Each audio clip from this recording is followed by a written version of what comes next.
Igira hino nkwereke se wari ushobora gufata video ari kuri YouTube iri mu rurimi utazi ukahindura mu rurimi wumva nta kintu na gito yabigusabye.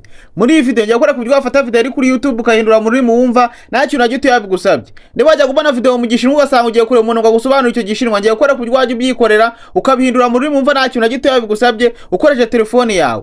Turatize mu byinshi reka nkore ku buryo bikorwamo. Ariko nyabura mbere kugira ngo dukomeze liking video, ufore ngo utarafora ngo ufite n'ikindi kintu ushaka kumenya cyanyarwanizi, ubisigaho higa muri comment ndahita ngusubiza. Kugira ngo bikorere nta kintu uzakora uzafungura application yawe YouTube dore ngiyo uzayifungura. Ukimara kuyifunguza ateza gake banze ifunguke. Ikimara gufunguka uzahita ubona video nyinshi zigiye zitandukanye. Wowe nta kintu uzahita ukora, uzahita uhitamo video iri muri mutazi nk'urugero reka dufatire kuri iyi ngiyi uri kuyibona, uzahita uyiplayinga nguku. Ukimara kuyifunguza ateza gake banze ifunguke. Ikimara gufunguza uzahita ukora kuri kano kantu ka settings kandi uri kukabona uzagakoraho. Ukimara kugakora uzahita ukora ngashi dufuresh hano uri kuhabona uzakoraho. Ukimara gukora uzahita ukora auto translate hano uri kuhabona uzakoraho. Ukimara gukora uzahita ubona indimi nyinshi zigiye zitandukanye. Wowe nta kintu uzahita ukora, uzahita uhitamo muri mushaka guhinduramo video yawe. Rero kugira ngo uruhindure nta kintu uzakora uzakora gake uzamura nguku. Ukimara kuzamura urabona ko indimi nyinshi zigiye zitandukanye, ariko nguko uri kubibona urabona nta kinyarwanda kirimo cyangwa ikirundi kirimo. Nk'urugero reka dufatire ku gifaransa dore ngiyi cyane uri kukibona uzahita ugikora nguku. Ukimara kugikora nguku uzateza gake wihanganye. Ukimara gutegeza urabona ko bya bintu biri kuvugirwa muri video bise bihinduka mu gifaransa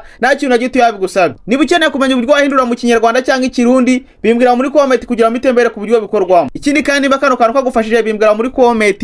Ikindi kandi bagirwa no ku following.